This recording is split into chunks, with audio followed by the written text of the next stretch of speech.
Sang dalang alias Bohir sudah belajar dari kegagalan gerakan kami. Ternyata Gatot CS tidak bisa diharapkan buat menghimpun massa. Ternyata aksi deklarasi dan kemudian penyusupan ke demo-demo penolakan Omnibus Law itu tidak berhasil.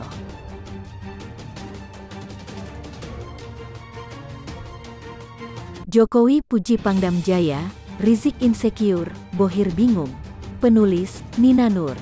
Kita paham kok. Bagi para pengacau negara, masa pandemi ini merupakan kesempatan terbesar untuk bikin huru-hara. Ketika pemerintahan Presiden Jokowi disibukkan dengan urusan pandemi yang tidak pernah dialami sebelumnya, yang bikin sakit kepala semua pemimpin negara-negara di dunia, mereka justru senang. Karena mereka pikir, saat inilah Presiden Jokowi lemah dan akan tidak berdaya mengatasi hal lainnya.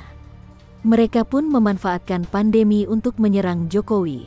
Bisa kita lihat ketika lockdown dipaksakan untuk diterapkan di Indonesia. Namun, mereka salah perhitungan. Ternyata Presiden Jokowi lebih piawai dalam mengkalkulasi situasi dan kondisi tanah air. Sehingga cara lockdown tidak dipilih. Nah, begitu pula soal kepulangan Rizik Syihab, Imam Besar FPI ke Indonesia. Rizik sudah lebih dari 3 tahun disimpan di Arab Saudi. Tanpa kerja tapi bisa bertahan hidup di sana. Semua TKI di Arab Saudi harus bekerja buat hidup. Lah ini cuma diam di rumah dan terima tamu-tamu. Pasti ada dong yang ongkosin hidupnya. Sang dalang alias Bohir sudah belajar dari kegagalan gerakan kami. Ternyata Gatot CS tidak bisa diharapkan buat menghimpun massa. Ternyata aksi deklarasi dan kemudian penyusupan ke demo-demo penolakan Omnibus Law itu tidak berhasil. Gatot sendiri bukan figur yang bisa menarik banyak massa, walaupun sudah mulai menyinggung politik identitas, pakai nama Tuhan. Kami akhirnya layu sebelum berkembang. Oleh sebab itu, figur Riziklah yang dipilih sebagai gantinya. Disusunlah skenario dengan pemeran utama adalah Rizik dan Anies tentunya. Sebuah kolaborasi yang gampang ditebak. Rizik harus disambut dengan meriah, dari bandara hingga di jalan-jalan yang dilewati. Lalu Rizik harus bikin kerumunan massa. Memperlihatkan bahwa Rizik punya kekuatan menghimpun massa. Sebuah show of force untuk menggertak pemerintahan Presiden Jokowi. Lalu kegiatan Rizik itu pun akan didukung oleh para politisi oposisi. Mereka sudah siap untuk mengangkat figur Rizik semulia mungkin. Dan mengangkat figur Anies setinggi-tingginya untuk menjadi saingan Presiden Jokowi yang nyata. Karena itu, selain di Jabodetabek, Rizik sudah siap untuk melakukan safari dakwah ke berbagai wilayah Indonesia. Semua disusun dengan pola mirip aksi 212.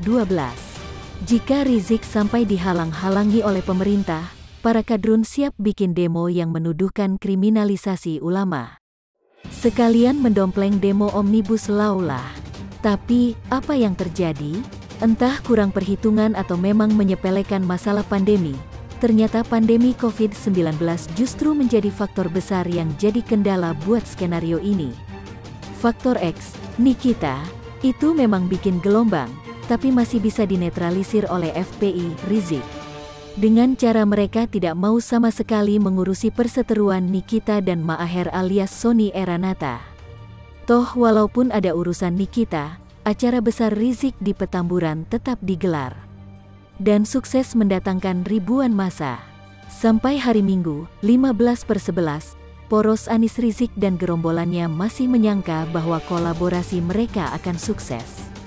Tidak pernah menyangka kalau langkah Presiden Jokowi selanjutnya akan memukul keras, hingga mereka tak berkutik. Bahkan bikin Rizik stres kan? Dari keluhan publik dan tenaga kesehatan yang disampaikan oleh Mahfud MD, lalu bahwa pelanggaran protokol kesehatan di Petamburan adalah tanggung jawab Pemprov DKI Jakarta alias Anies. Disambung dengan pencopotan 4 pejabat Polri, hingga pemanggilan Anies oleh Bareskrim Polda Metro Jaya.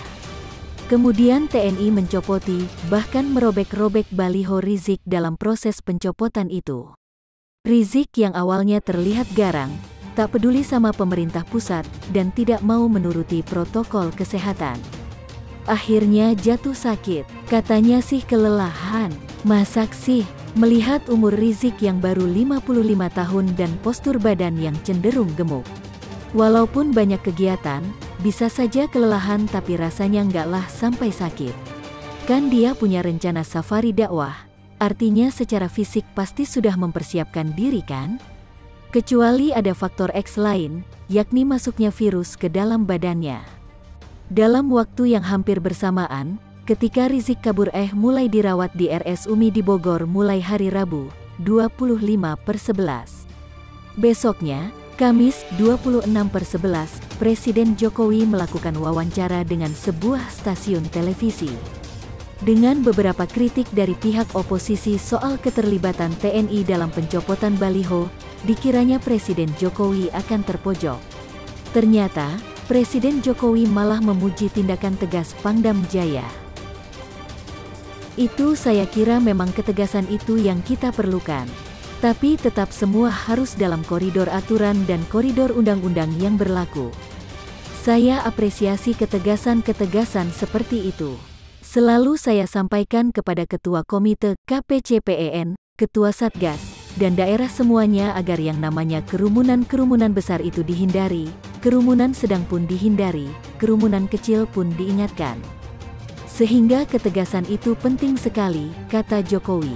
Komitnya harus tegas, Satgas harus tegas, Satgas daerah harus tegas, semuanya sampai provinsi dan kabupaten kota.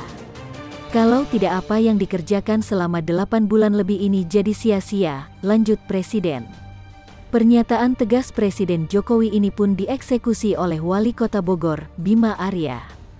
Tak gentar, Bima mengejar agar Rizik dites PCR. Bahkan ketika Rizik sudah dites diam-diam, Bima terus mengejar minta tes ulang dengan bertemu langsung dengan keluarga Rizik. Rumah sakit tempat Rizik dirawat pun juga dikejar, bahkan akhirnya dipolisikan oleh Bima. Seketika publik melihat ketegasan seorang wali kota kecil, yang kontras dengan kelicikan seorang gubernur yang memimpin ibu kota negara. Dan kepengecutan seseorang yang disebut sebagai imam besar, ketika dia kabur dari rumah sakit itu. Hahaha, sebuah kelucuan yang jadi bahan tertawaan publik satu negara. Figur Rizik sudah hilang wibawa. Baliho yang ada mukanya dirobek-robek. Dari Jakarta dikabur ke Bogor, berusaha ngumpet di sebuah rumah sakit kecil. Dari rumah sakit, dia kabur lagi entah kemana. Feeling insecure, pihak RS Umi pun sudah menyatakan bahwa mereka tidak bertanggung jawab jika terjadi apapun pada Rizik yang memaksa pulang dari sana sumber. Anies sih sekedar mencopot anak buah lalu menaruhnya di TGUPP hahaha. Publik juga menertawakannya, namun perhatian sekarang sedang tertuju ke Rizik. Jokowi mungkin juga lagi ketawa melihat kecilnya nyali Rizik. Bohir alias dalang, ia terdesak sendiri, bonekanya layu tak berguna, bingung mau berbuat apa. Pusing kan lalu, ketakutan Jokowi dan isu reshuffle ece-ece. Dalam wawancara eksklusif Rosiana Silalahi dengan Presiden Joko Widodo pada acara Rosi di Kompas TV hari Senin lalu, Jokowi menyampaikan bisa saja melakukan perombakan kabinet minggu depan, bulan depan, atau tahun depan. Apa yang dapat kita simpulkan? Bahwa reshuffle sangat mungkin dilakukan. Soal waktunya kapan, itu yang belum kita tahu.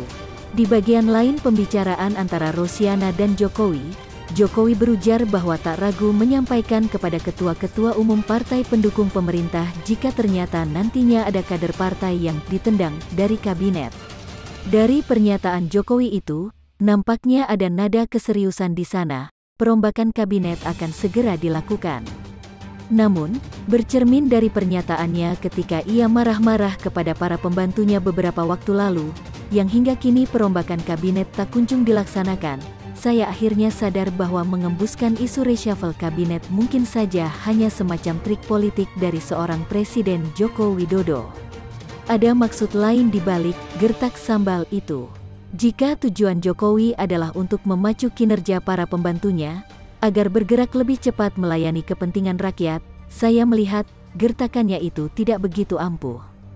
Para menteri Jokowi tetap saja bermalas-malasan. Seolah-olah keadaan normal-normal saja. Memang sih, ada beberapa menterinya yang berkinerja baik. namun hanya sedikit saja. Artinya apa? Bahwa metode gertak semacam itu sangat tidak efektif diterapkan untuk level politikus. Untuk anak TK dan SD mungkin cara itu tepat. Lalu apa yang semestinya Jokowi lakukan? Kalau ia memang betul-betul mencintai negara ini, kalau ia memang bekerja tanpa beban, ya pecat saja mereka yang tidak becus bekerja itu. Sesederhana itu, tak perlu koar-koar kesana kemari. Seolah-olah ia tegas, seolah-olah ia tidak takut kepada para petinggi partai.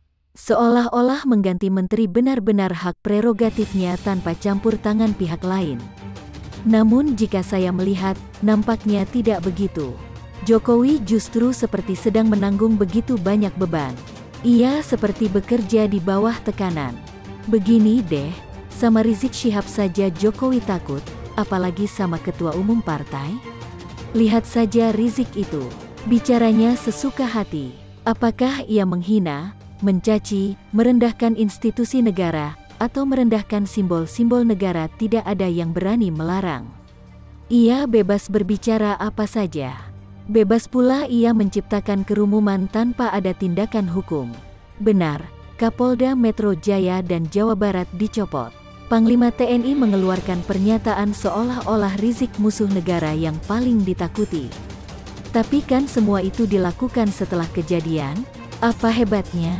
Sebab akibat kerumunan beberapa hari itu, berapa puluh, ratus, atau berapa ribu orang yang nantinya dinyatakan positif terinfeksi virus corona?